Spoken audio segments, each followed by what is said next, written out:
akan terjadi hari kiamat, kata Nabi, sampai umatku itu akan meninggalkan sholat dan mereka menghilangkan sedikit demi sedikit nilai-nilai Islam itu dari diri mereka. Wa yabqal hutalah, tinggallah keburukan-keburukan pada diri mereka. Kelak Bapak Ibu akan melihat orang-orang di muka bumi ini meremehkan sholat dan tidak punya dosa dengan sholat ketika dia meninggalkan sholat. Assalamualaikum warahmatullahi wabarakatuh.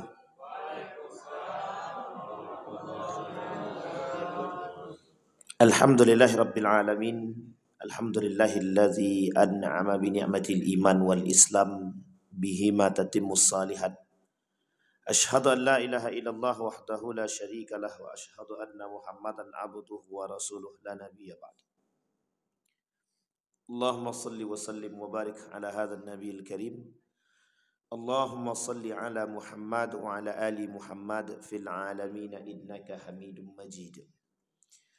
Ya ayuhan nasu taqu rabbakumul ladzi khalaqakum min nafsin wahidah wa khalaqa minha zawjaha wa batha minhuma rijalan katsiran wa nisaa wattaqullaha alladzi tasaaluna bihi wal arham innallaha kana 'alaikum raqibah. Wa qala Allah ta'ala ya ayyuhalladzina amanu taqullaha wa qulu qawlan sadida yuslih lakum a'malakum wa yaghfir lakum dhunubakum wa may yuti'illaha wa rasulahu faqad faza fawzan 'azimah. Puji syukur kehadirat Allah atas limpahan rahmat dengan mengucapkan alhamdulillahirabbil alamin. Berselawat kepada Nabi dengan mengucapkan Allahumma salli ala Muhammad wa ala ali Muhammad fil alamin innaka Hamidum Majid. Mudah-mudahan di subuh hari ini Allah limpahkan rahmat dan karunia-Nya kepada kita semua. Allah jadikan rumah tangga yang sakinah mawaddah warahmah. Allah berikan ketenangan dan ketabahan dalam hati kita karena keimanan kita. Allah istiqamahkan kita dalam ketaatan dan kebaikan kepadanya. Allah anugerahkan anak-anak yang selalu taat kepada kedua orang tuanya. Allah anugerahkan anak-anak yang saleh dan salihah, anak-anak yang taat beribadah. InsyaAllah kita semua dalam keadaan husnul khatimah. Untuk orang tua kita yang telah mendahului kita, Allah tempatkan di tempat terbaik di sisinya. Allah terima amal ibadahnya. Allah kumpulkan bersama orang-orang yang saleh kelak di akhirnya. Amin ya rabbal alamin. Untuk orang tua kita yang masih hidup, Allah sehatkan, Allah kuatkan, Allah luaskan rezeki, kemudian Allah istiqamahkan, Allah tanamkan dalam diri dia keimanan, Allah athbata fi qulubihimul iman, Allah tetapkan keimanan dalam diri mereka istiqamah sampai hari kiamat. Amin ya rabbal alamin. Baik Bapak Ibu sekalian yang berbahagia, kemarin kita masuk pada dosa yang keempat, dosa besar yang keempat, masih pada yang meninggalkan salat. Di halaman ke-18 ini ada pasal selanjutnya. Kemarin kita sudah bahas berbagai macam hal tentang orang-orang yang meninggalkan salat dan klasifikasinya. Ada yang sengaja meninggalkan salat, ada yang tidak sengaja meninggalkan salat. Jadi ada orang yang meninggalkan salat itu sengaja, ada yang tidak sengaja. Ada yang kemudian melalaikan salat. Ada yang kemudian lalai di situ, ada yang kemudian lalai karena perbuatan. Ada yang kedua, ada yang lalai memang bukan karena disengaja. Nah ini sudah kita sampaikan semua. Dan ada orang-orang yang mendapatkan ma'fu anhu dari Allah. Rufi'al qalam, yang kemarin kita sudah sampaikan. Sabiyu hatta yabluk. Kemudian orang yang tidur hatta yastaikid. Kemudian orang yang tidak berakal sampai dia sadar. Orang-orang ini yang diberikan ampunan oleh Allah atau ma'fu anhu. Tertidur sampai dia terbangun, tidur dia sampai dia terbangun. Tidur dalam maksud adalah ketika dia tidur tapi kemudian tak sadar alarm sudah berbunyi dan lain sebagainya. Nah kondisi ini kemudian dimaklumi sampai dia terbangun. Ketika dia terbangun tidak boleh ada aktivitas yang lain kecuali dia melaksanakan sholat. Ketika dia langsung sholat barulah oleh para ulama dikatakan terhitung masuk dalam pada hitungan sholat. Kalau tidak, bangun dia di jam 8 dia masih beraktivitas yang lain baru kemudian dia sholat, maka itu tak terhitung, itu ghaflah. Dia sudah melalaikan sholat dan bahkan masuk dalam kategori meninggalkan sholat. Ibnu Katsir misalkan, Wahbah Zuhaili misalkan, Al-Maraghi misalkan, dalam tafsirnya mengatakan ketika Allah mengatakan ma salakakum fi saqar, lam nakum minal musallin wa lam nakun nut'imul miskin misalkan. Kata para ulama tafsir mentafsirkan ayat tersebut. Kata para ulama, ketika ada orang yang meninggalkan salat, maka mereka dimasukkan ke dalam neraka jahanam. Ini Allah yang berkata, maaf, neraka sakar. Ini Allah yang kata. Tapi kata para ulama tafsir, yang dimaksud orang yang masuk ke dalam neraka sakar itu adalah orang yang meninggalkan salat itu bukan meninggalkan qat'i, bukan meninggalkan mutlak, tapi lalai dari salat. Jadi yang dimaksud dengan neraka sakar itu lalai dengan salatnya. Tapi justru orang-orang yang meninggalkan salat yang betul-betul meninggalkan salat secara mutlak, dia tak salat begitu. Bahkan salat subuh tidak, salat zuhur tidak, salat asar tidak, salat maghrib tidak, salat isya tidak. Mereka tidak dimasukkan ke dalam neraka sakar, tapi justru dimasukkan ke dalam neraka jahanam. Nah, Bapak Ibu sekalian yang berbahagia, kemarin kita sampai pada poin tersebut. Sekarang kita masuk pada pasal selanjutnya, masih dalam bab tarikus salah. Kata para ulama, kata Imam Az-Zahabi, mata yu'mar as-sahib, mata yu'mar as-sabi bis salah. Kapan anak itu disuruh salat? Dan Nabi mengatakan, muru as-sabi bis salati idza balagha 7 sinin. Suruh anakmu salat pada umur 7 tahun. Jadi 7 tahun itu suruh salat. Kalau pada umur 9 tahun tak mau salat, baru kemudian dipukul gitu. Fa idza balagha 10 sinin fadribuhu alaih. Kalau sudah sampai 9 sampai 10 tahun, dia masih tidak mau salat, kata Nabi, pukullah dia. Pukul di sini Bapak Ibu itu menjadi poin penting bagi para ulama. Tidak ada pukul yang dimaksud di sini itu bukan pukul dalam kategori pukul orang mengamuk. Dipukulnya habis-habis sampai mau mati anaknya. Nah, tidak, bukan begitu. Pukul untuk memberikan efek peringatan kepada anak. Dan bukan pukul kebencian. Nah, ini yang menjadi persoalan kita. Artinya memukul anak bukan karena kebencian. Wa fi riwayatin muru auladakum bis salati wa hum abna 7. Kata Nabi, suruh anak-anak kalian salat ketika dia berumur 7 tahun. Wadribuhum 'alaiha wa hum abna 10. Kalau memang sudah 10 tahun tapi tak masih salat juga, tak salat juga kata Nabi dalam riwayat yang lain, maka silahkan pukul. Wa farriqu bainahum fil madaji'. Sudah saatnya kalian memisahkan dia di umur itu, kata Nabi, tempat tinggalnya sendiri. Artinya kita sudah memberikan pendidikan. Pendidikan akidah diajarkan kepada anak ketika anak masih kecil. Bapak Ibu sekalian yang berbahagia, ketika anak keluar daripada rahim daripada ibu, seorang bayi keluar daripada rahim ibunya, maka dia diperdengarkan kalimat pertama yang dia dengarkan adalah kalimat tauhid. Allahu Akbar, Allahu Akbar, azan. Kemudian dikomahkan. Itu tandanya pendidikan tauhid dari sejak dini ketika dia lahir. Bukan ketika anak lahir itu kemudian diperdengarkan musik poco-poco. Maka lain cerita nanti anak itu. Bagaimana geleng kepalanya makin kuat gitu nanti kecil. Sehingga kata para ulama, ketika dia lahir, pendidikan tauhid pertama kali yang diajarkan dan disunnahkan oleh para nabi, oleh nabi dan para sahabat dan para ulama adalah memperdengarkan kalimat tauhid, yaitu kalimat azan. Allahu Akbar takbir. Kemudian sepanjang itu kita diwajibkan memberikan pendidikan kepada anak, pendidikan tauhid. Sampailah umur dia masa 7. Kenapa kok pada 7 tahun kita menyuruh anak untuk sholat? Akalnya mulai sadar, mulai muncul, mulai bekerja, mulai berfikir. Itu pada umur 5 sampai 7 tahun. Itu sudah mulai berfikir. Umur anak 5 tahun, 6 tahun, 7 tahun itu umur yang sudah mulai berfikir. Maka pada umur yang mulai berfikir itu kata para pakar pendidikan, ajarkan anak yang terbaik. Kalau yang diajarkan pada umur 5 tahun, 6 tahun, 7 tahun sampai 10 tahun itu yang diajarkan musik, maka yang akan teriang di telinganya adalah musik.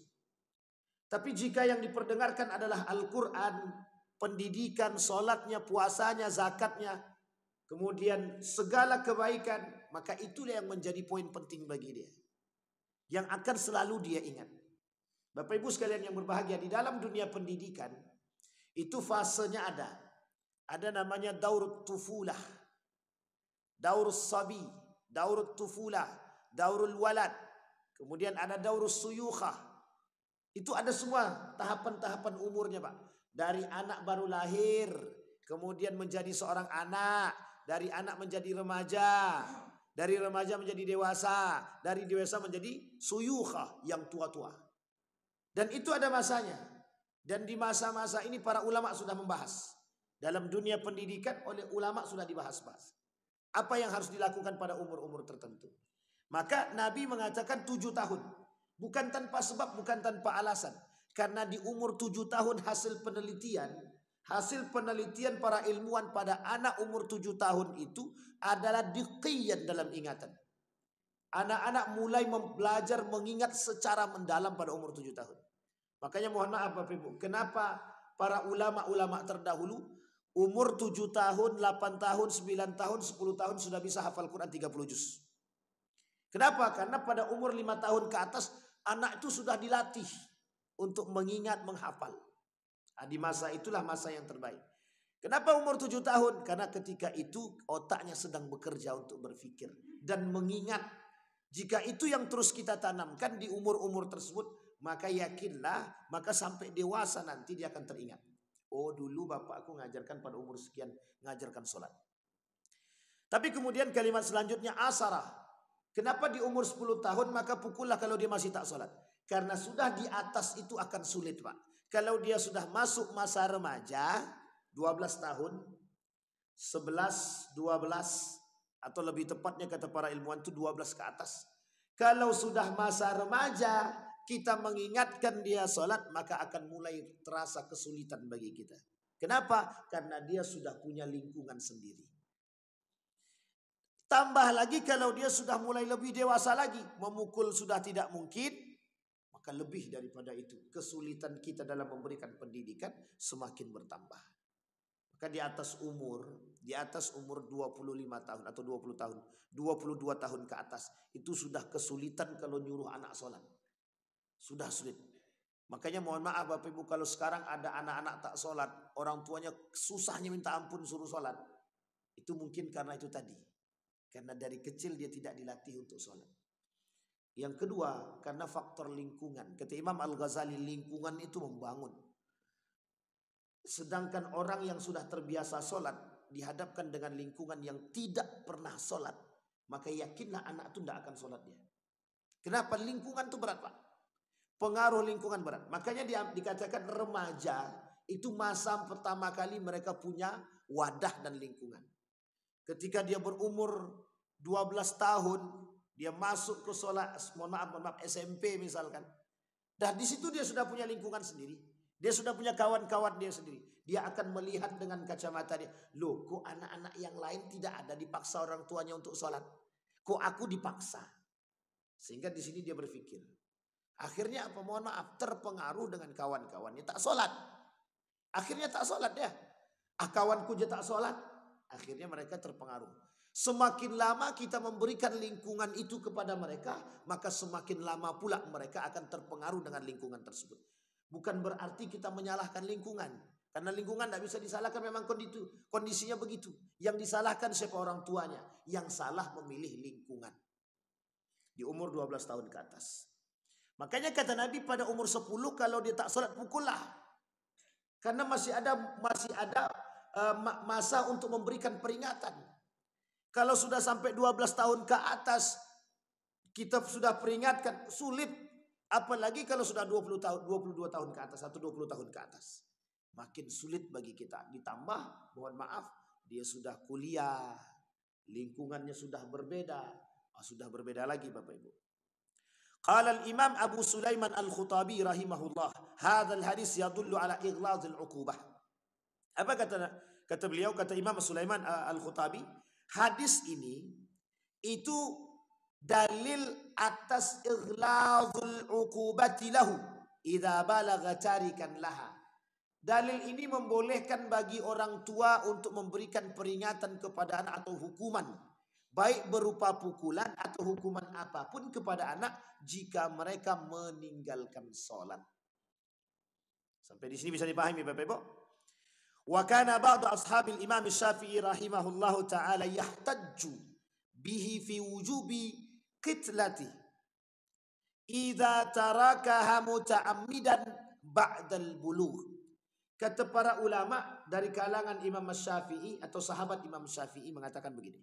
Mereka menentang di sini berargumentasi bahwa sebenarnya ukubah tadi boleh diberikan kepada anak jika balagal wujub. Kalau mereka sudah balik dan sudah sampai masa kewajiban kepada mereka. Jadi kalau tak sampai kewajiban kepada mereka tidak usah, tidak ada masalah. Kata sahabat Imam Syafi'i. Jika mereka meninggalkan itu dengan sengaja dan muta'ammidan terus menerus di masa balik mereka dan pada masa itu mereka sudah wajib. Fayaqul idza istahaqqa ad-darba wa huwa ghairu balighin. Kemudian fayadullu ala annahu yustahaqqu ba'da al-bulugh min al-uqubati ma huwa ablaq min ad-darbi wa laysa ba'da ad-darbi syai' ashaddu min al-qatl. Apa kata para ulama, kata dari kalangan sahabat-sahabat Imam Syafi'i, yang berhak memberikan pukulan itu kepada anak yang umurnya belum sampai dewasa, maka yang diberikan peringatan itu dalam tingkatan yang betul-betul memberikan peringatan, bukan pukulan yang benar-benar pukulan. Fayadullu ala annahu yustahaqqu. Tujuannya untuk memberikan nanti kalau dia sudah dewasa baru diberikan pukulan beneran untuk agar dia kecil ini sadar dia. Nanti kalau sekarang saja belum dewasa, belum besar saja aku sudah dimarahi kalau meninggalkan sholat, apalagi kalau sudah dewasa, bisa jadi lebih daripada itu hukuman yang diberikan.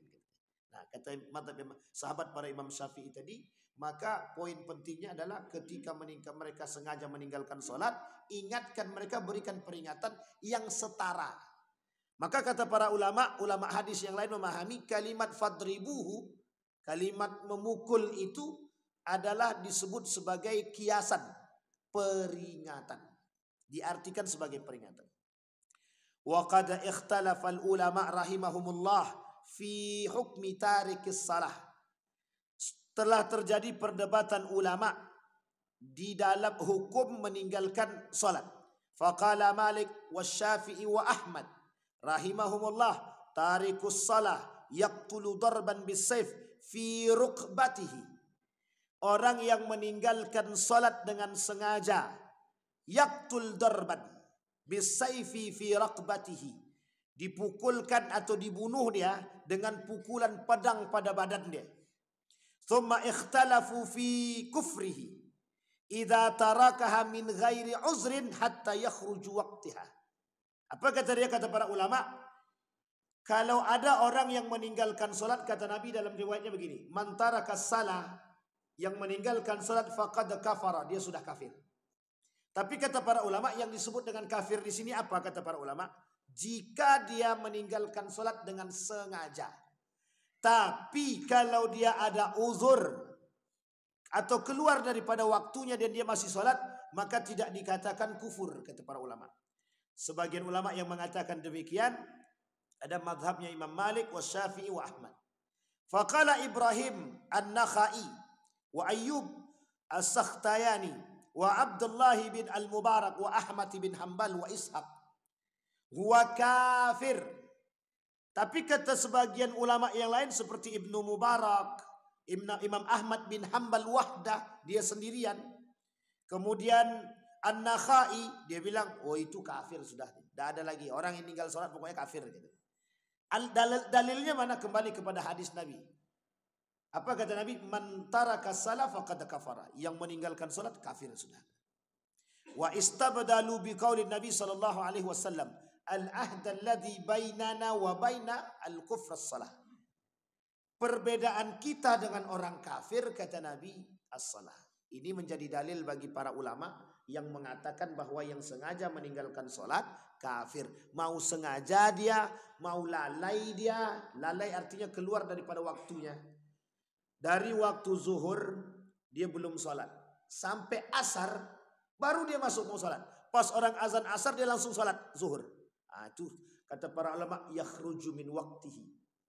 Dia sholat tapi keluar di waktunya. Orang seperti ini sebagian ulama mengatakan kafir. Tapi kafir di sini jangan salah paham dulu, bukan kafir keluar daripada Islam. tapi sederajat dengan orang kafir. Sederajat dia dengan orang kafir. Artinya sederajat dengan orang kafir apa? Perbuatan dia kufur semua, tak bernilai di sisi Allah. Sampai di sini bisa dipahami Bapak. Dia muslim tapi dia tak sholat. Jadi semua perbuatan yang dia lakukan kebaikan itu tak bernilai di sisi Allah. Ustaz, ada orang Ustaz, rajin dia, mohon maaf ya Ustaz, rajin sedekah, puasanya oke, dengan masyarakat baik, cuman satu Ustaz, tak sholat dia. Ini misal. Maka kata para ulama, la yahtajullahu min amalihi. Allah tak butuh tu sholat dia. Allah tak butuh tu amal ibadah dia. Ternyata apa? Awal ma yuhasab yaumal qiyamah. Pertama kali hisabnya adalah salat. Ada dua amal ibadah yang diperlihatkan oleh Allah dan istimewa. Satu sebelum dia meninggal ketika ruh di tenggorokan. Ketika orang meninggal, sebelum ruhnya keluar daripada badannya sampai di tenggorokan ini, itu ibadah yang ditengokkan kepada dia adalah ibadah sedekah pertama kali. Bukan ibadah puasa, bukan ibadah yang lain, tapi ibadah sedekah. Itu yang ditampakkan oleh Allah. Sampai-sampai Allah tuliskan di dalam Al-Quran, jika kami, kata si mayat tadi, jika jasad tadi berkata, hidupkan kami kembali, maka kami akan bersedekah. Itu dalam surat Al-Munafiqun. Yang kedua, salat. Sampai-sampai Nabi katakan tidak ada amal ibadah yang lain yang dihisab pertama sekali selain daripada salat. Sedekah cuma diperlihatkan, tapi salat yang pertama kali dihisab. Makanya apa kalau solatnya, mohon maaf ya, ini bahasa yang kita anggap pendukung. Ndak puasa dia, ndak zakat dia, tapi solat dia, itu masih diperhitungkan oleh Allah. Tapi kalau dia zakat, dia puasa dia, tapi tak solat dia, itu yang menjadi permasalahannya. Kenapa? Karena di dalam solat ini, seorang ilmuwan, seorang psikolog melakukan penelitian.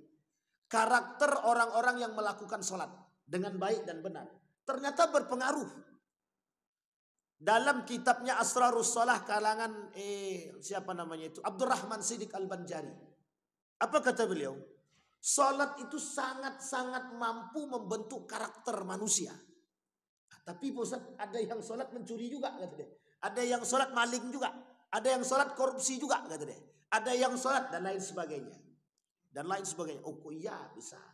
Sebagian ulama bilang, kata Syekh Abdurrahman Siddiq Al-Banjari, kalau sewuduk dia betul, maka solatnya benar. Kalau solatnya benar, maka dia dapat poinnya, akhlaknya benar. Tapi kalau wuduknya tidak benar, solatnya tidak benar, mesti akhlaknya tidak benar.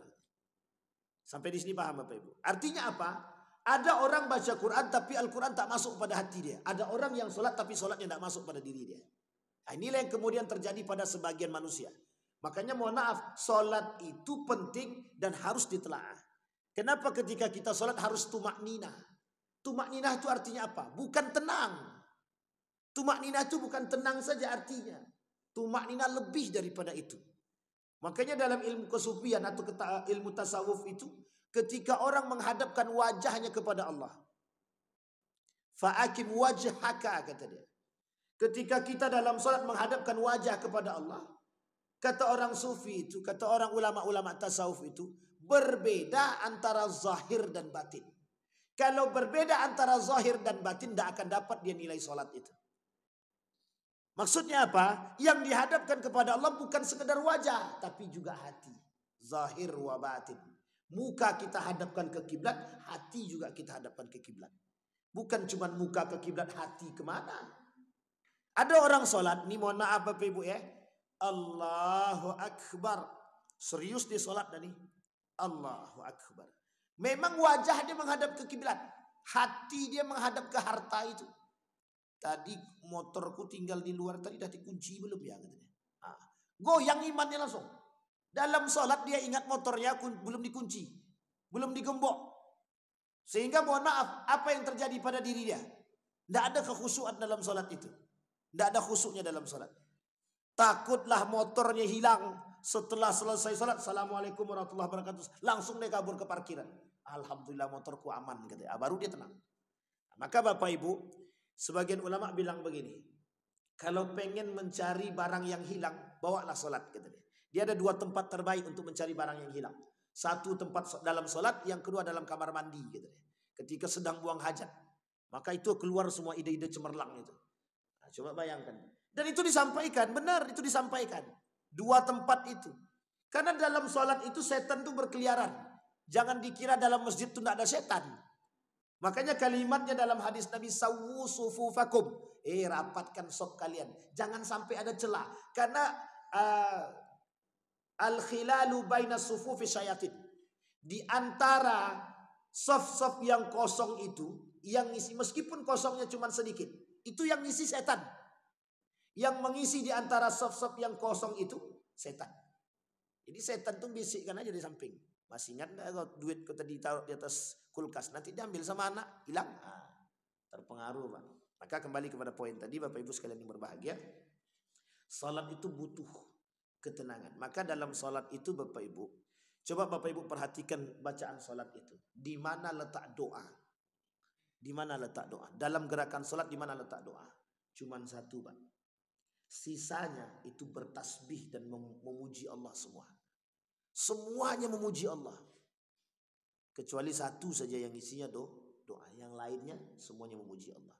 Mulai dari Al-Fatihahnya, mulai dari kita berdiri, mulai dari Sami Allahu liman hamidahnya, rukuknya, i'tidalnya, semuanya Pak di situ kita memuji Allah.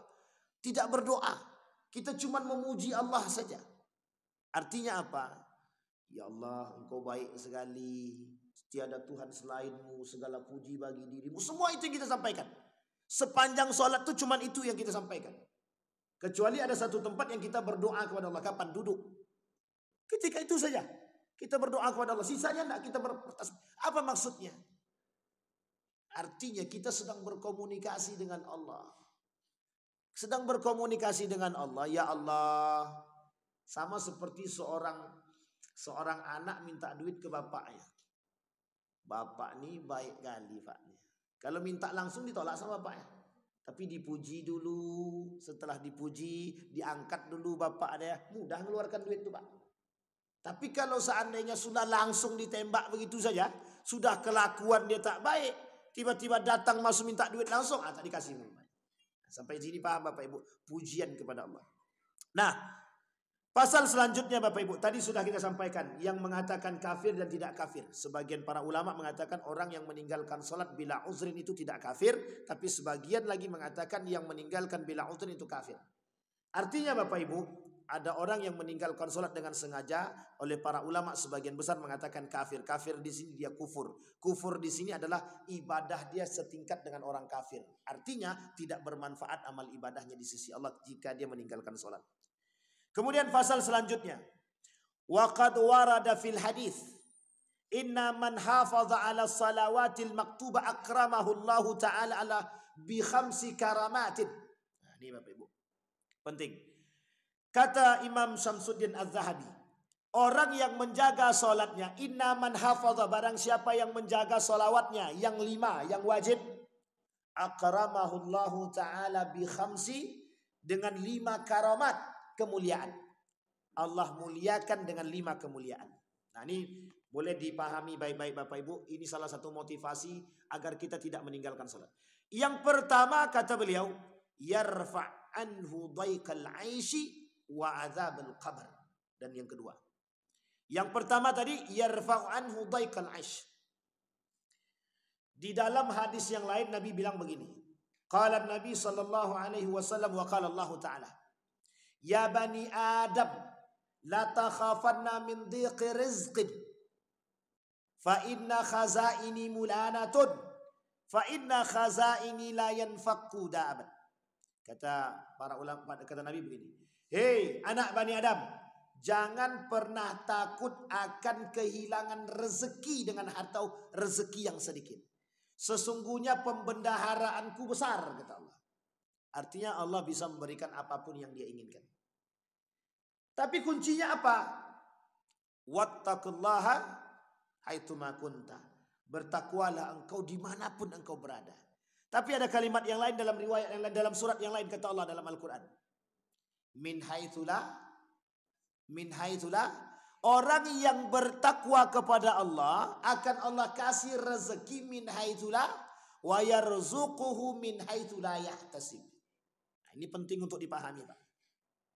Kalau orang itu betul-betul datang kepada Allah dan sholatnya benar-benar sholat dan datang betul-betul pasrah kepada Allah, setelah dia sholat dia berdoa kepada Allah, tidak mungkin tidak dikabulkan oleh Allah, itu tak mungkin.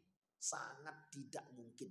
Saya orang yang 100% meyakini bahwa Allah pasti akan mengabulkan doanya. Itu dah pasti, Pak. Kenapa pasti? Saya yakin dengan ayat Al-Quran. Tapi kalau kita tak yakin dengan doa kita dan kita tak yakin kepada Allah, maka kita tidak meyakini ayat Al-Quran. Sampai di sini paham Bapak Ibu? Maka kata Allah, yarfa' anhu daikil aish.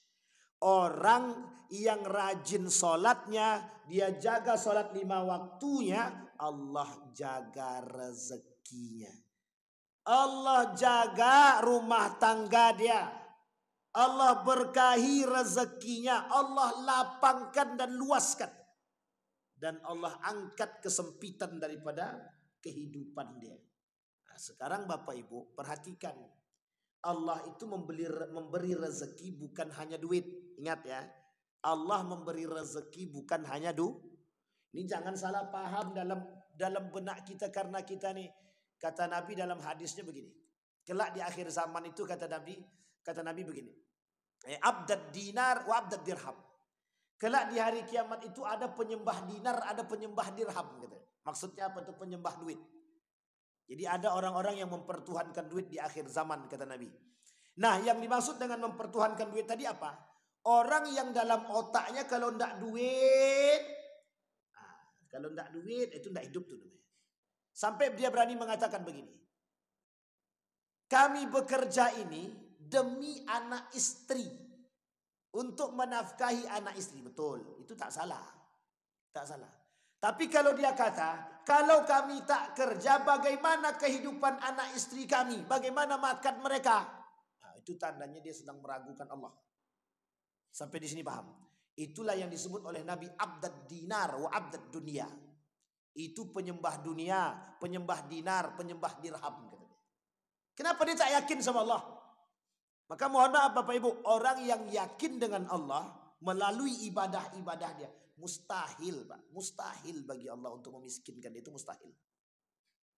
Kita ambil contoh yang paling sederhana, ini contoh Pak, paling sederhana.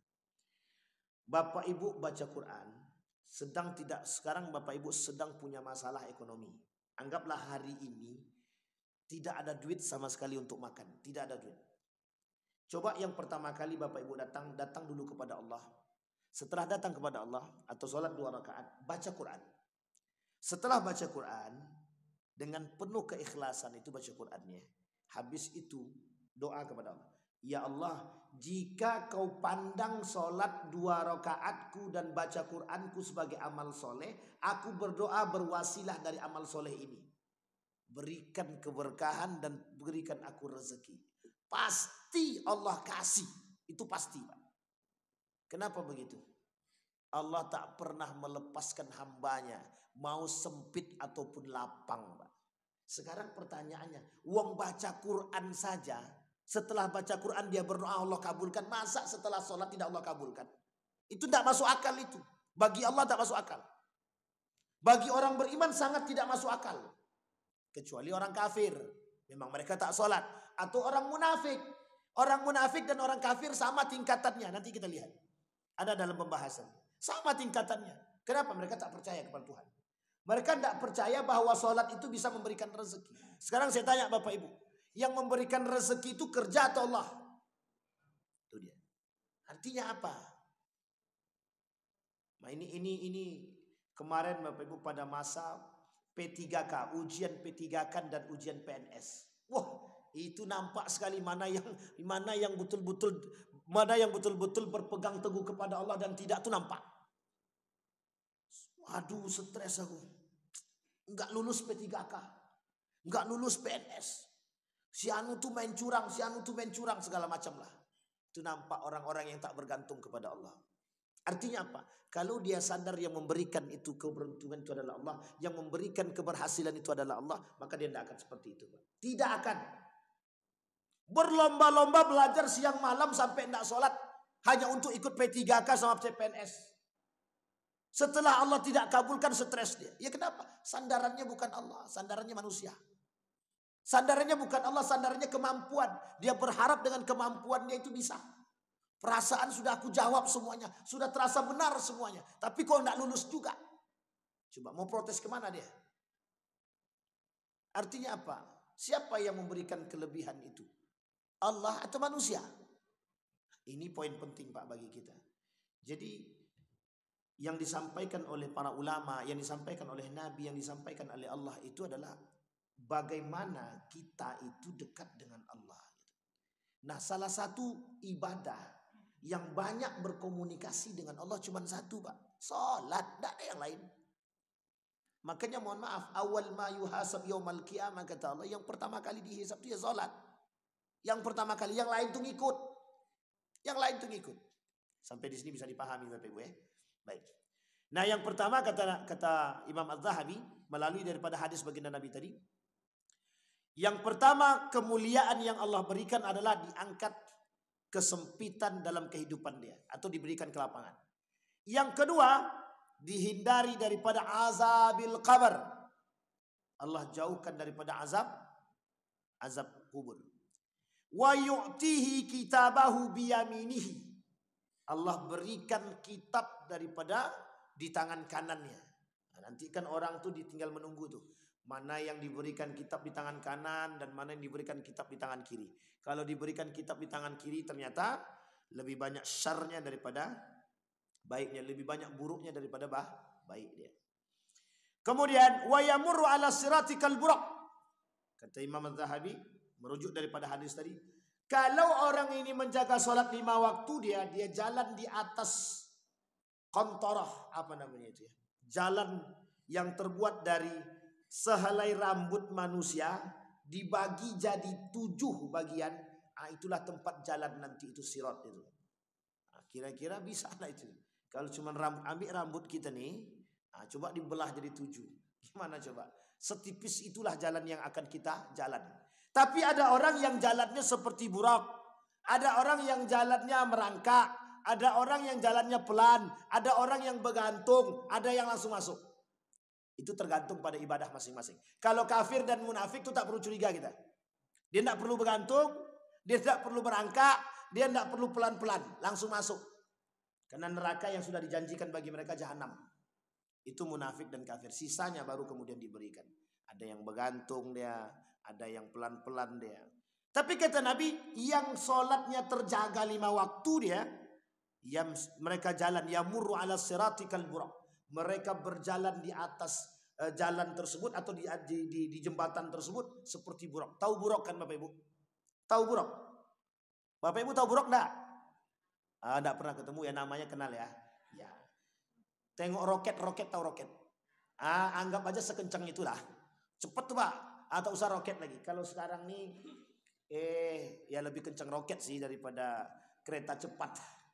Kereta cepat tuh secepat apapun kita enggak tahu.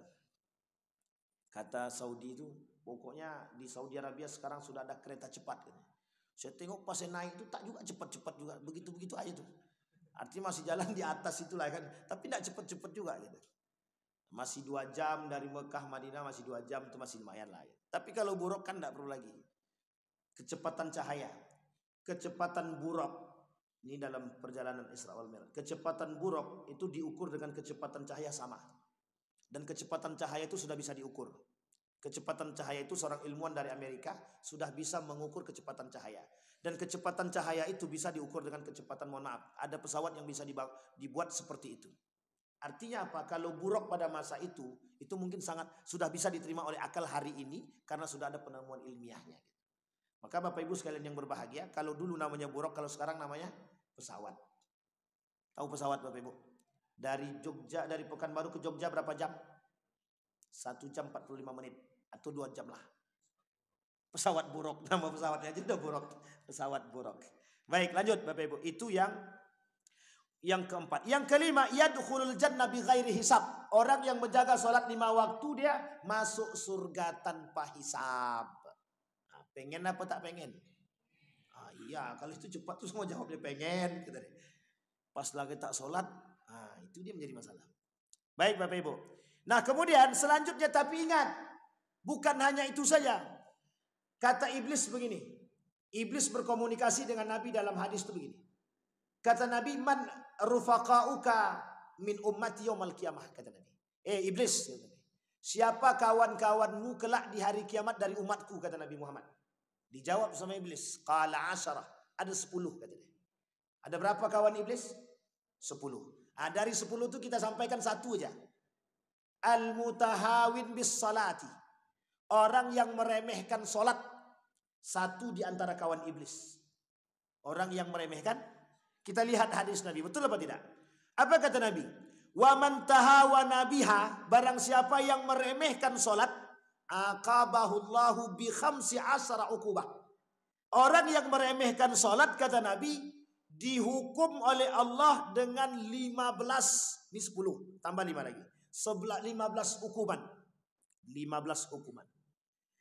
5 di dunia, 3 ketika mati, 3 dalam kubur, 3 ketika sudah keluar daripada kubur. 3 kali 3, 9 baru. Ini kok 15 kata dia. Tapi tidak apa-apa. 5 di dunia, 3 ketika mati, 3 di dalam kubur, 3 inda khuruji minal kubur. Kemudian baru berapa itu? 9 tambah 5, 14. Satunya lagi, wayadkhul finnar, dimasukkan ke dalam neraka. Fa ammal lati fid dunya, adapun 5 yang di dunia itu, 5 hukuman bagi mereka yang meremehkan solat, bukan meninggalkan solat. Ingat kalimatnya tahawan. Artinya dia meremehkan, bukan meninggalkan. Kalau meremehkan itu begini. Solat ya, tapi tunggu waktu. Ntar dulu lah. Jadi orang yang meremehkan solat ini maknanya banyak. Meninggalkan solat, meremehkan solat. Tidak yakin dengan solat bahwa solat itu bisa memberikan keberkahan. Tak yakin, itu meremehkan solat. Melalaikan solat sampai akhir waktu, sama, dia meremehkan solat. Kemudian dia katakan bahwa solat itu bukanlah satu-satunya amal terbaik, merendahkan solat. Sampai di sini paham? Ini wujud peremehan terhadap solat. Sehingga mohon maaf ketika dia membandingkan antara solat dengan dunia, termasuk dengan peremehan solat. Membandingkan itu bagaimana? Ketika azan berkumandang, masih ada pelanggan di warung. Kira-kira mau meninggalkan meninggalkan warung, situ ada duit masuk atau piti masuk, atau atau melalaikan solat. Lalaikan dulu lah Ustaz, biarkan dulu selesai, kan masih azan. Pas azan selesai, ini cara setan menghasut Pak, cara iblis masuk begini, cara iblis masuk tuh. Pas azan selesai, yang tadinya cuma 1 orang naik jadi 5 orang. Kira-kira piti masuk enggak tuh? Ketika 5 datang, qomat berkumandang. Akan baru qomat, belum rakaat pertama. Diladenin tuh Pak. Sampai yang kelima, sholat pun selesai. Astagfirullah. Barulah dia istighfar. Astagfirullah. Padahal dia sadar. Maka istighfarnya tak berlaku di hadapan Allah itu Pak. Kecuali memang dia beristighfar murni karena kesalahan dia. Tapi itu sengaja. Nah itu sama dengan melalaikan. Dia lebih mementingkan urusan itu ketimbang yang lain. Dia lebih penting duit masuk daripada berkah masuk. Lebih penting piti masuk daripada berkah masuk. Nah, coba bayangkan Bapak Ibu. Ini terjadi di semua tempat. Di mana-mana, mulai dari Sabang sampai Merauke, dari ujung dunia sampai akhir dunia sama, semua begitu.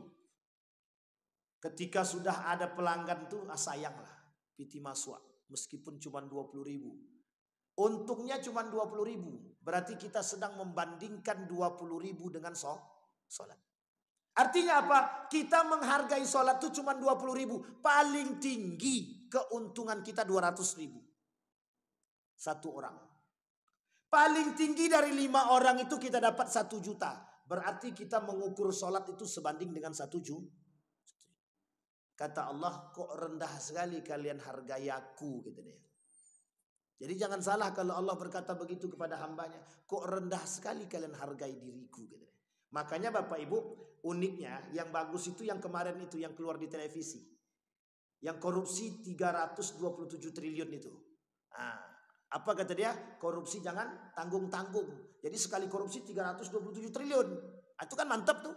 Dapat penjara cuma 6 tahun. Potong 100 juta, 100 juta, 100 juta, 600 baru habis. Masih sisa triliunan lagi kan. Nah, itu maksudnya sama tuh Pak. Artinya apa? Kok kalau mau berbuat dosa sekalian. Jangan tanggung-tanggung. Kalau mau mengukur sholat itu jangan tanggung-tanggung. Cuma 1 juta. Harus diukur dengan sebanyak mungkin. Tapi pertanyaannya, bisakah sholat itu diukur dengan dunia? Tak bisa. Bahkan cuman sholat apa namanya? Sholat isyraq. Bukan sholat 5 waktu, sholat isyraq. Lebih baik daripada seisi dunia. Coba bayangkan. Pertanyaannya kembali kepada kita. Sholat isyraq saja kita dapat seisi dunia. Gimana kalau sholat 5 waktu? Apa yang kita dapat? Pertanyaannya, mungkin tidak bagi Allah menolak doa kita? Tidak mungkin Pak. Sangat tidak mungkin. Kecuali yang kita minta tuh, ya Allah, tolong kau hancurkan rumah si Anu tuh ya Allah habis sholat. Dia doa begitu. Aku pokoknya benci sama si Anu tuh ya Allah. Hancurkan rumah dia. Nah, itu jelas Allah tolak tuh. Tapi kalau terzolimi secara mutlak bisa jadi. Nah, baik, kembali kepada poin tadi. Kata Allah, kata Nabi, 5 di dunia. Yang akan ditampakkan di dunia, 5. 1. Orang yang meremehkan sholat, 15 hukumannya. 5 di dunia. Nah yang 5 di dunia itu yang pertama, yanzi'ul baraka min umrihi.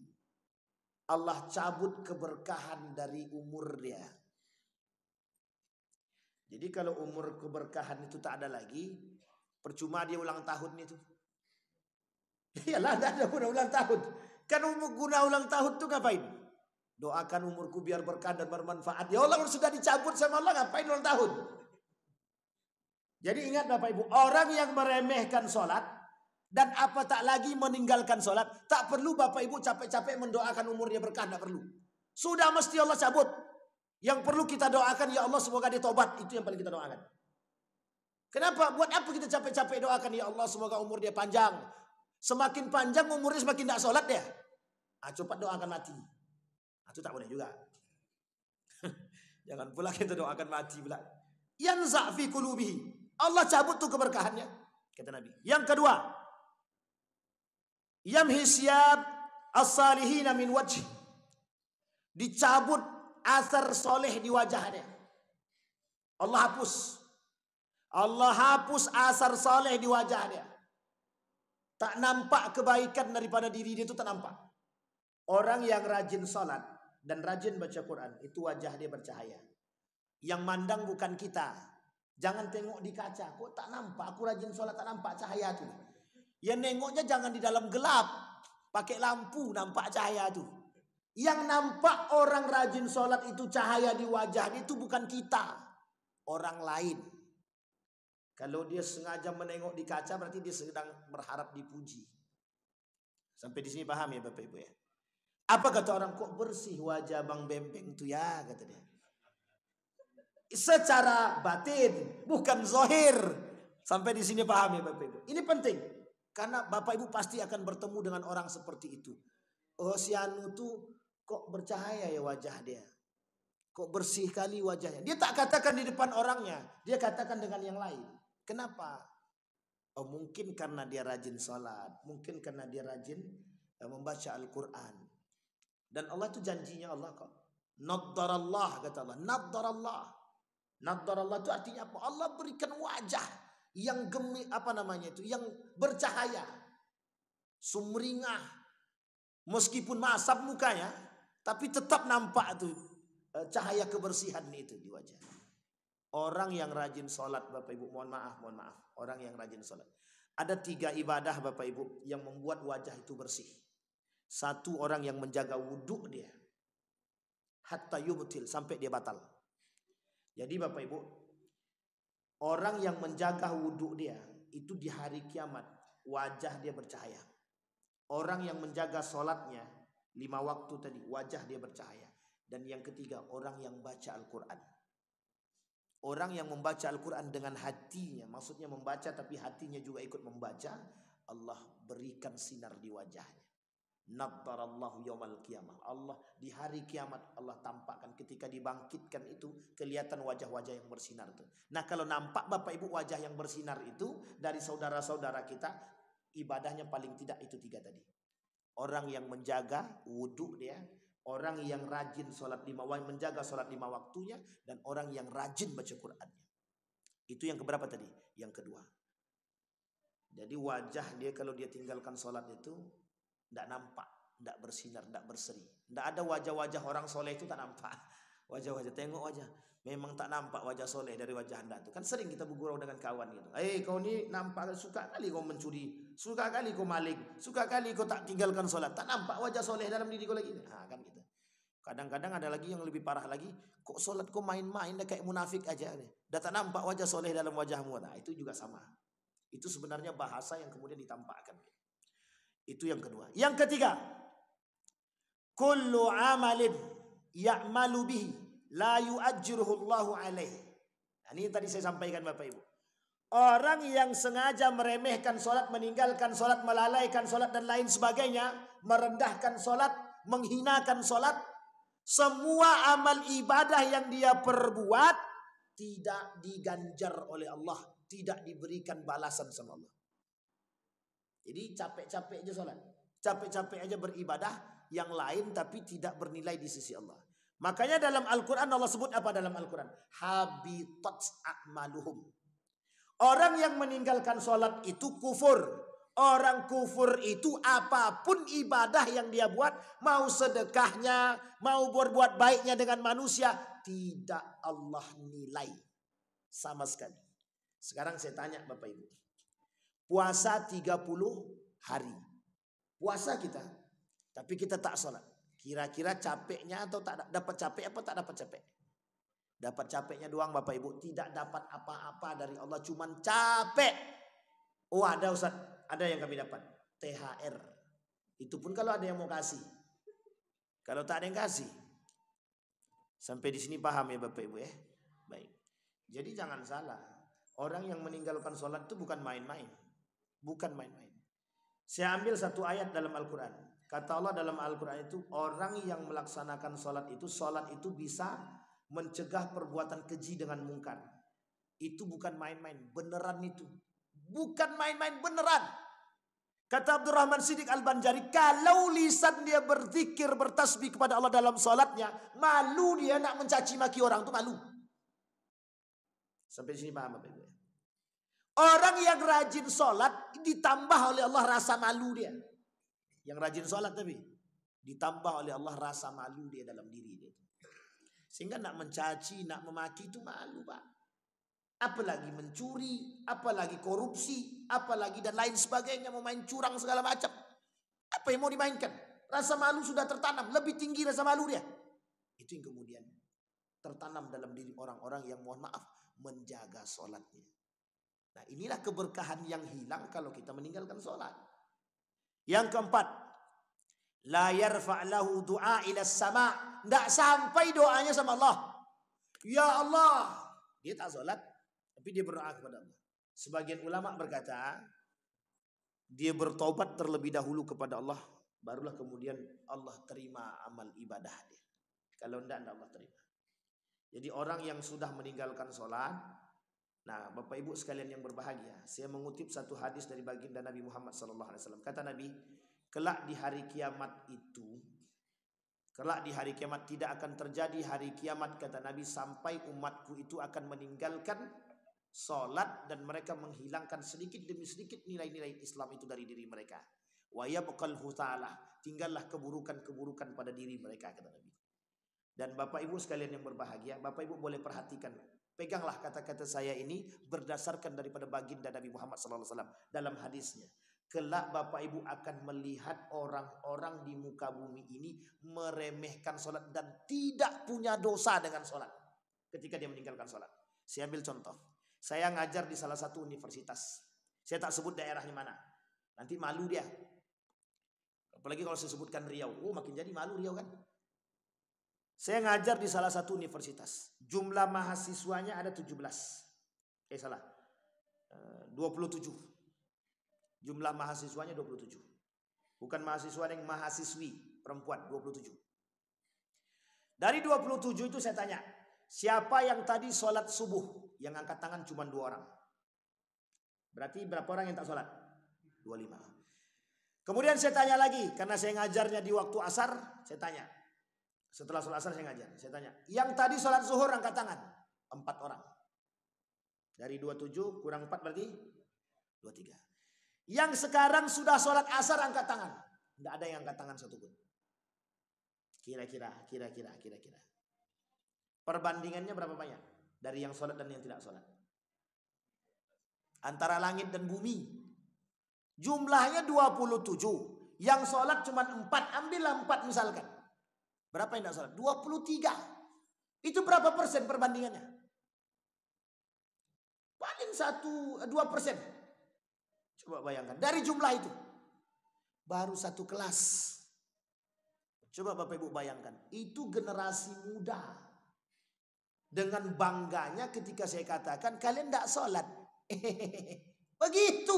Saya katakan begitu Pak. Kalian tak sholat. Tersenyum. Tertawa. Tidak sholat Pak. Kan kami jujur. La ilaha illallah. Memang jujur tak sholat. Tapi tersenyum itu yang bikin sakit hati saya. Coba bayangkan. Ketawa dia tak sholat tuh ketawa. Tapi kan kami jujur Ustaz. Nak marah tak bisa juga. Karena dia udah katakan kami jujur tadi. Kalau dia bohong kan lebih tambah dosa kata dia. Memang kadang-kadang benar juga. Nah, tapi bayangkan Bapak Ibu. Maksud saya adalah betapa rusaknya generasi kita hari ini. Anak muda berani meninggalkan sholat dan tanpa dosa. Itu baru masa Pak. Antara bapak-bapak ini dengan anak muda yang tadi saya sampaikan. Paling jauh 30 tahun. Paling sedikit 20 tahun. Artinya apa? Yang harus kita pikirkan 20 tahun yang akan datang. Sekarang saja yang anak-anak muda sekarang yang jaraknya 15 tahun, 20 tahun dari bapak-bapak kita sekarang sudah berani meninggalkan sholat dan tidak punya dosa meninggalkan sholat. Pertanyaannya, bagaimana dengan 20 tahun yang akan datang? Kira-kira mereka meninggalkan sholat itu dengan sengaja atau memang tidak ada lagi kewajiban sholat? Kira-kira bagaimana? Hilang Pak, hilang kewajiban sholat dari anak-anak kita, hilang. Kenapa begitu? Karena regenerasinya kurang baik. Dari generasi-generasi kita nampak ketidakbaikan. Nabi kata begitu saja sederhana kata Nabi. Kebaikan dari diri seseorang itu akan hilang ketika di hari kiamat. Sedikit demi sedikit Allah cabut. Benar Pak? Buktinya apa? Itulah yang kita lihat. Saya membuktikan sendiri mahasiswa tersenyum dan tertawa ketika sengaja meninggalkan sholat dan tidak sholat. Itu baru 1 Pak. Saya lakukan ujian yang kedua. Apa yang saya tanya?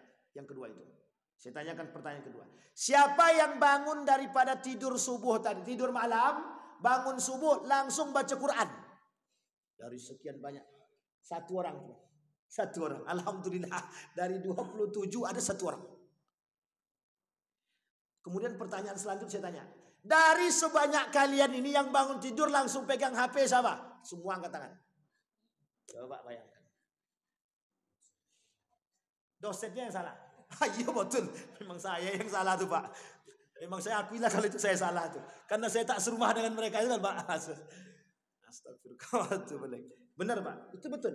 Benar. Yang salah memang dosennya. Yang dosennya yang kedua, yang ketiga, yang pertama orang tuanya kan Pak. Pertanyaannya adalah, saya tanya pertanyaan ke selanjutnya. Orang tua kalian tak bangunkan? Apa kata mereka? Bangunkan. Kadang sekali doang, kadang nggak dibangunkan. Ada yang dibangunkan, ada yang tidak. Nah, jangan boro-boro siram, bangunkan. Nah, bangun sholat nak selesai. Gimana mau disiram pakai air? Kalau perlu diinjak Pak. Kau ini tak sholat, besok jangan kau coba-coba minta pertanggung jawab sama Tuhan ya. Coba bayangkan. Tapi kan mana ada orang tua yang mau melihat anaknya masuk ke dalam neraka. Janji Allah itu terbukti. Di dalam Al-Quran Allah kata kelak akan alhiqna bis salihin. Kami kumpulkan tuh. Keluarga-keluarga yang soleh itu kami kumpulkan. Anak, bapak, istri semua dikumpulkan jadi satu. Lah 1 orang enggak ada. Si Anu tuh mana? Ya Allah anakku enggak ada. Kata Allah, dah kau suruh sholat belum? Belum. Nah, masuk kau sekali kata dia. Akhirnya masuk sekali bapaknya. Bapaknya pun masuk neraka sekali. Nah, itu yang menjadi masalah Bapak Ibu. Jadi Bapak Ibu sekalian yang berbahagia, keprihatinan kita hari ini adalah saya sengaja itu Bapak Ibu melakukan ujian itu terhadap mahasiswa itu. Saya pengen tahu seberapa besar perkataan Nabi itu terbukti. Ternyata memang betul-betul terbukti itu. Memang betul-betul terbukti. Tidak ada dosa dalam diri mereka ketika meninggalkan sholat. Apalagi zakat, puasa, dan baca Quran. Yang sholat begitu wajib saja mereka berani tinggalkan begitu. Apalagi baca Quran. Makanya saya katakan sama Bapak Ibu. Adakah yang baca Quran bangun tidur ada yang baca Quran? Enggak ada satupun. Boro-boro setelah itu Bapak Ibu. Sepanjang dari setelah bangun subuh sampai asar itu, HP itu tak ada gunanya selain daripada tak TikTok saja. Tidak ada yang lain.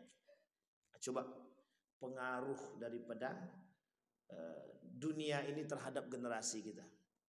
Tapi kan itu sunatullah betul. Tapi kan kita tidak pengen anak kita masuk. Jadi kita jaga generasi. Meskipun itu sunnatullah, tapi kita masih punya kesempatan untuk memberikan pendidikan kepada mereka dan menjaga mereka. Keprihatinan kita hari ini adalah anak-anak muda hari ini mereka tidak lagi merasa bersalah ketika mereka melakukan dosa. Itu yang kita khawatirkan Bapak Ibu. Yang terakhir Bapak Ibu, yang kelima. Wal khamisah laisa lahu hazzun fid du'a'is salihin. Tidak ada dia. Tidak ada ketika dia berdoa, ya Allah jadikan kami seperti mereka orang-orang soleh, tertolak. Ketika dia minta sama orang soleh, ya Allah, ya orang soleh tolong doakan kami. Allah jawab, itu tidak sholat, ngapain kalian doa? Doakan aja dia semoga tobat dan selesai. Begitu iya. La hazzalah, tak ada guna. Dan tak bermanfaat. Seperti yang tadi kita katakan, dia tak sholat. Kita doakan, ya Allah semoga umur dia panjang. Loh Allah kata dia itu umurnya tak berkah. Ngapain kita doakan berkah? Kita doakan saja semoga dia tobat. Semoga Allah memberikan hidayah. Artinya apa Bapak Ibu? Di dunia dia sudah dihukumi begitu oleh Allah. Bagaimana dengan di akhirat nanti? Maka mohon maaf Bapak Ibu, orang munafik itu kalaulah solat 5 waktu saja, solat 5 waktu, kalaulah solat 2 waktu saja ditinggalkan, ada solat yang paling berat bagi orang-orang munafik kata Nabi, solat subuh sama solat isya. Kalau solat subuh dan solat isya saja dia ditinggalkan, masuk dalam derajat munafik. Kalau munafik nerakanya jahanam, apa tak lagi kalau 5 solat ini dia tinggalkan. Sampai di sini paham maksud saya Bapak Ibu?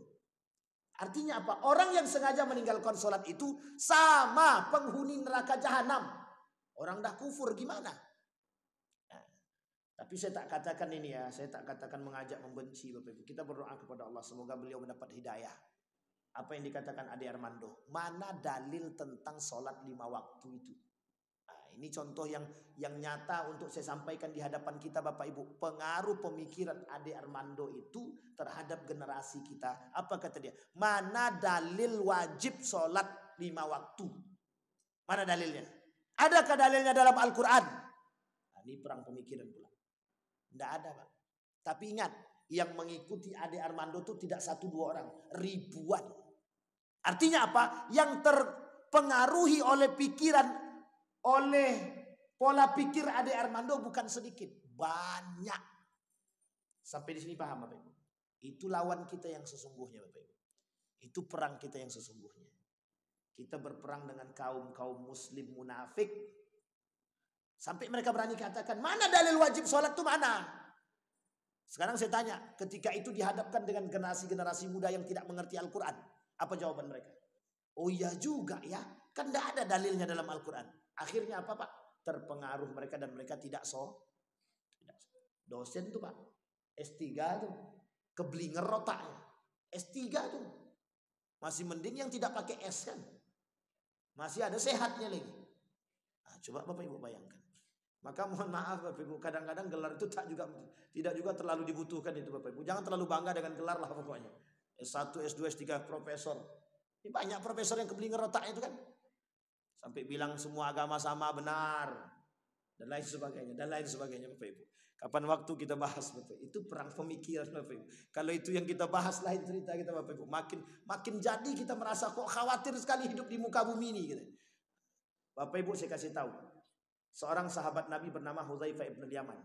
Duduk dengan para sahabat kemudian di hadapan Nabi. Nabi cerita. Ketika Nabi bercerita tentang akhir zaman Bapak Ibu. Itu sahabat Nabi semuanya minta begini. Ya Rasulullah, bisa kau doakan kami agar kami mati cepat. Saking takutnya bertemu dengan keadaan akhir zaman itu. Mereka berdoa biar dimatikan lebih cepat, biar nggak ketemu dengan fitnah-fitnah itu. Kata Nabi, kalian aman. Yang tak aman itu siapa? Kita Pak. Yang tak aman itu siapa? Kita. Kita inilah yang berada di akhir zaman itu. Yang tidak aman itu kita. Kalau sahabat aman, dia Nabi masih hidup. Dan sebagian besar dijamin masuk surga. Bahkan orang-orang ada yang di bawah tahta syajaratul ridwan. Yang bai'ur ridwan tahta syajarah. Nah, jelas masuk surga. Diridhai oleh Allah. Lah kita. Sahabat bukan. Tabi'in bukan. Tabi'in bukan. Ulama bukan. Hanya orang-orang yang oleh Nabi. Mereka akan menjadi orang yang paling beruntung. Selain daripada sahabat tabi'in dan tabi'in. Masalahnya apa? Kita sholat tak sholat. Kita tak pernah cinta dengan Nabi. Kalau kita cinta dengan Nabi, kita sholat. Karena Nabi sholat. Nah, pengaruh itulah yang kelak terjadi dalam generasi kita. Sedikit demi sedikit. Shibran bisyibrin. Bisa dipahami Bapak Ibu? Ada pertanyaan Bapak Ibu? Ini baru sampai 5. Belum 15 lagi. Baru 5. Ini kapan kita selesai daripada sholat nih Bang Bebek? Ini baru sholat aja tak selesai-selesai nih Bang Bebek. Baru dosa sholat aja belum selesai-selesai. Dosa besar sholat tak selesai-selesai. Baik Bapak Ibu, cukup ya Bapak Ibu ya. Ini udah panjang, ini tak bunyi-bunyi belnya. Apa sudah berbunyi? Oh udah kelewatan ya. Kalau kelewatan bilanglah Bapak Ibu. Saya ini kalau tak dibilang diam-diam aja saya. Baik Bapak Ibu sekalian yang berbahagia, mudah-mudahan ada manfaatnya bagi kita semua. Kita berdoa kepada Allah. A'udzu billahi minasyaitonir rajim. Bismillahirrahmanirrahim. Alhamdulillahirabbil alamin. Hamdasy syakirin hamdan na'imin. Hamda yuwafi ni'amahu wa yukafi'u mazidah ya Rabbana lakal hamdu kama yanbaghi li jalali wajhikal karim wa 'azimi sultanik. Allahumma salli ala Muhammad wa ala ali Muhammad fil alamin innaka Hamidum Majid. Allahumma faqihna fid din wa 'allimna ta'wil. Allahumma faqihna fid din wa 'allimna ta'wil. Allahumma ighfir lana dhunubana wa dhunuba walidina warhamhuma kama rabbayana shighara. Allahumma ij'al tajammu'ana tajammu'an marhumah waj'al tafarruqana min ba'dihi tafarruqan ma'sumah. Allahumma anfa'na bima 'allamtana warzuqna 'uluman tanfa'una fid dini wad dunya wal akhirah. Allahumma arinal haqqa haqqan warzuqna ittiba'ah wa arinal batila batila warzuqna ijtinabah. Allahumma ighfir lana dhunubana wa kaffir 'anna sayyi'atina wa tawaffana ma'al abrar. Allahumma ighfir lahum warhamhum wa'afihim wa'fu 'anhum wa akrim nuzulahum wa wasi' madkhalahum waj'alil jannata mathwahum. Allahumma ij'alil Qur'ana hujjatan lana wa la hujjatan 'alaina.